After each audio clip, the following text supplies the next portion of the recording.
والدین کی شکایت کرنے والے نوجوان کی انوکھی داستان۔ بسم اللہ الرحمن الرحیم۔ السلام علیکم معزز خواتین و حضرات، آج کا قصہ یوں بیان کیا جاتا ہے کہ ایک عالم دین سے ایک نوجوان شخص نے شکایت کی کہ میرے والدین ادھیڑ عمر کے ہیں اور اکثر و بیشتر وہ مجھ سے خفا رہتے ہیں، حالانکہ میں ان کو ہر وہ چیز مہیا کرتا ہوں جن کا وہ مطالبہ کرتے ہیں۔ عالم دین نے نوجوان شخص کو سر سے پیروں تک دیکھا اور فرمانے لگے کہ بیٹا، یہی تو ان کی ناراضگی کا سبب ہے کہ جو وہ مانگتے ہیں تو تم ان کو لا کر دیتے ہو۔ نوجوان کہنے لگا کہ میں آپ کی بات نہیں سمجھ پائے، تھوڑی سی وضاحت کر دیں۔ عالم دین فرمانے لگے، بیٹا کیا کبھی تم نے غور کیا کہ جب تم دنیا میں نہیں آئے تھے تو تمہارے آنے سے پہلے تمہارے والدین نے تمہارے لیے ہر چیز تیار کر رکھی تھی، تمہارے لیے کپڑے، تمہاری خوراک کا انتظام، تمہاری حفاظت کا انتظام، تمہیں سردی نہ لگے اور اگر گرمی ہے تو گرمی نہ لگے، تمہارے آرام کا بندوبست، تمہاری قضائے حاجت تک کا انتظام تمہارے والدین نے تمہاری دنیا میں آنے سے پہلے ہی کر رکھا تھا۔ پھر آگے چلو، کیا تمہارے والدین نے کبھی تم سے پوچھا تھا کہ بیٹا تم اسکول میں داخل کروائیں یا نہ کروائیں؟ اسی طرح کالج یا یونیورسٹی میں داخلے کے لیے تم سے کبھی پوچھا ہو؟ تمہارے بہتر مستقبل کے لیے تم سے پہلے ہی اسکول اور کالج میں داخلے کا بندوبست کر دیا ہوگا۔ اسی طرح تمہاری پہلی نوکری کے لیے، تمہارے اسکول کی ٹرانسپورٹ کے لیے، تمہارے یونیفارم کے لیے تمہارے والد صاحب نے کبھی تم سے نہیں پوچھا ہوگا، بلکہ اپنی استعداد کے مطابق بہتر سے بہتر چیز تمہارے مانگنے سے پہلے ہی تمہیں لا کر دے دے گی۔ تمہیں تو شاید اس کا بھی احساس نہ ہو کہ جب تم نے جوانی میں قدم رکھا تھا تو تمہارے والدین نے تمہارے لیے ایک اچھی لڑکی بھی ڈھونڈنا شروع کر دی ہوگی جو اچھی طرح تمہاری خدمت کر سکے اور تمہارا خیال رکھ سکے۔ لڑکی تلاش کرتے ہوئے بھی ان کی اولین ترجیح تمہاری خدمت ہی ہوگی، بلکہ ان کے تو ذہن میں کبھی یہ خیال بھی نہیں آیا ہوگا کہ ہم ایسی دلہن بیٹے کے لیے لائیں جو ہماری خدمت بھی کرے اور ہمارے بیٹے کی بھی۔ تمہارے لیے کپڑے، تمہاری پہلی سائیکل، تمہارا پہلا موٹر سائیکل، تمہارا پہلا اسکول، تمہارے کھلونے، تمہاری بول چال، تمہاری تربیت، تمہارا رہن سہن، چال چلن، رنگ ڈھنگ، گفتگو کا انداز، یہاں تک کہ تمہارے منہ سے نکلنے والا پہلا لفظ تک تم کو تمہارے ماں باپ نے مفت میں سکھایا ہے اور تمہارے مطالبے کے بغیر سکھایا ہے، اور آج تم کہتے ہو کہ جو کچھ وہ مجھ سے مانگتے ہیں میں ان کو لا کر دیتا ہوں، اس کے باوجود وہ مجھ سے خفا ہیں۔ جاؤ، والدین کو بن مانگے دینا شروع کرو، ان کی ضروریات کا خیال رکھو، اپنے بچوں کی ضروریات کی طرح خیال رکھنا شروع کرو۔ اگر ان کی مالی مدد نہیں کر سکتے تو ان کو اپنا قیمتی وقت دو، ان کی خدمت کرو، گھر کی ذمہ داریاں خود لو۔ جیسے اپنے بچوں کے باپ بنے ہو ویسے ہی اپنے والدین کی نیک اولاد اور ان کو بن مانگے دینا شروع کر دو۔ اپنے آپ کو اس قابل بنا لو کہ ان کو تم سے مانگنے کی یا مطالبے کی ضرورت ہی نہ پڑے، یا ان کو کبھی تمہاری کمی محسوس نہ۔ کم سے کم اتنا وقت تو ان کی عطا کر دو کہ ان کو مسائل پوچھو۔ کیا کبھی ماں باپ کے پاؤں کی پھٹی ہوئی ایڑیاں دیکھی ہیں تم نے؟ کیا کبھی ان پھٹی ہوئی ایڑیوں میں کوئی کریم یا تیل لگایا ہے جیسے وہ تم کو چھوٹے ہوتے وقت لگاتے تھے؟ کیا کبھی ماں باپ کے سر میں تیل لگایا؟ کیونکہ جب تم بچے تھے تو وہ باقاعدہ تمہارے سر میں تیل لگا کر کنگھی بھی کرتے تھے۔ تمہاری ماں تمہارے بال سنوارتی تھی، کبھی ماں کے بال سنوار کر تو دیکھو۔ کیا کبھی باپ کے پاؤں دبائے؟ حالانکہ تمہارے باپ نے تمہیں بہت دفعہ دبایا ہوگا۔ کیا کبھی ماں یا باپ کے ہاتھ میں پانی یا تولیہ لا کر کھڑے ہوئے ہو جیسے وہ تمہارا منہ بچپن میں نیم گرم پانی سے دھویا کرتے تھے؟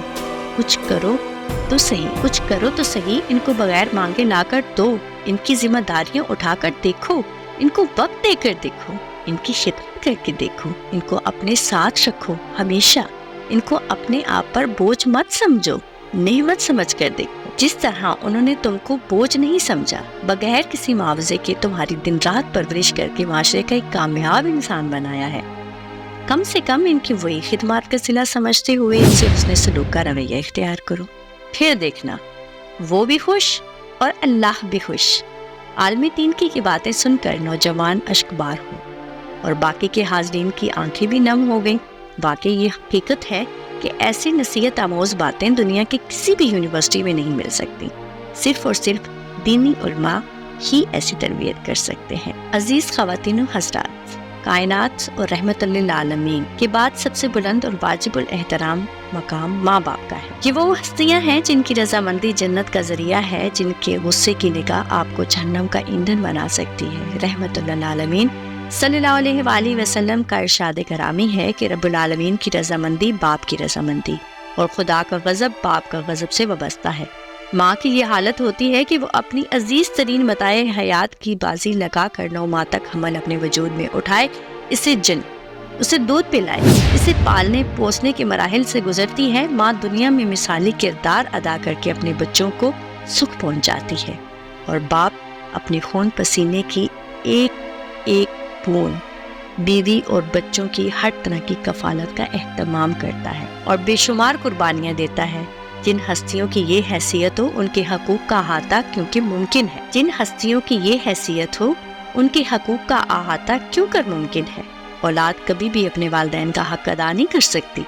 رب العالمین نے قرآن مجید میں اپنے بعد سب سے زیادہ والدین کے حقوق کی طرف توجہ دلائی ہے، اور اس کے ساتھ یہ بتایا ہے کہ اس سے پہلے انبیاء کی امتوں میں بھی والدین کی خاص حیثیت رہی ہے۔ حضرت ابراہیم علیہ السلام اور حضرت نوح علیہ السلام اپنے والدین کی مغفرت کی دعا کرتے تھے، اور بنی اسرائیل سے باقاعدہ پختہ عہد لیا گیا کہ وہ اپنے والدین کے ساتھ احسان کی روش اختیار کریں گے۔ قرآن مجید میں 12 مختلف آیتوں میں والدین کے حقوق کی تاکید و ہدایت توحید اور خدا پرستی کی تعلیم کے ساتھ متصل کی گئی ہے۔ اولاد کے ذمہ پر فریضہ ہے کہ وہ والدین کے ساتھ حسن سلوک کرے اور اس کے ساتھ احسان کا رویہ اختیار کرے، یعنی اولاد بالغ ہو جائے تو اسے چاہیے کہ جتنی بھلائی والدین کے ساتھ کرتے ہیں وہ محض اس بدلہ چکانے پر اکتفا نہ کریں، بلکہ اس سے زیادہ بھلائی ان کے ساتھ کرے۔ حتیٰ کہ والدین اگر سختی اور زیادتی بھی کریں، وہ اپنی نادانی اور طبی وجوہات کی بنا پر اولاد کے کبھی حق بھی مار جائیں تو بھی ان کے ساتھ حسن سلوک ہی کیا جائے، کیونکہ والدین نے ناقابل تصور سختیاں جھیل کر اپنی اولاد کو پالا پوسا ہوتا ہے۔ ان کے احسانات اتنے عظیم الشان ہوتے ہیں کہ ان کی موجودہ زیادتیوں اور احسانات کے مقابلے میں کوئی حیثیت نہیں رکھتی۔ مگر افسوس، موجودہ دور کی اولاد ماں باپ کے ساتھ جو سلوک کرتی ہے وہ سب کی نظروں کے سامنے سے گزرتا ہے۔ والدین ایک وقت میں 5 یا 6 بچے پال لیتے ہیں، ان کو یہ 6 وجود بوجھ نہیں لگتے، مگر افسوس وقت بدلنے پر ان 6 ہستیوں کو یہ 2 کمزور وجود بوجھ لگتے ہیں۔ ہمارے معاشرے میں ایسی کئی مثالیں ہیں جن کی جتنی سرعام رول رہی ہیں، ہمارے معاشرے میں ایسی کئی مثالیں ہیں جن کی جنتیں سرعام رول رہی ہیں۔ کوئی خود دھکا دے رہا ہے تو کوئی کسی کی بیوی اس کی کھانسی سے تنگ آ کر بازو سے پکڑ کر باہر نکال رہی ہے، تو کوئی ماں باپ سے رشتہ توڑ کر خود الگ زندگی بسر کرنے کو ترجیح دیتا ہے، تو کوئی بیٹا رات کے اندھیرے میں والدین کو سمندر میں پھینک آتا ہے، تو کوئی مصروفیت کا ڈنگا بجا کر کسی ادارے میں چھوڑ آتا ہے۔ گویا کہ یہ وجود موجودہ حالات میں ہماری آنکھوں میں کانٹا بن کر چبھتا ہے۔ اللہ تعالیٰ سے دعا ہے کہ اللہ انسان کو یہ توفیق اور خوش نصیبی عطا کرے کہ وہ اپنے والدین کی ڈیمانڈ سے پہلے ہی ان کی ضروریات کو جانتے ہوئے پایہ تکمیل تک پہنچا۔ آمین یا رب العالمین۔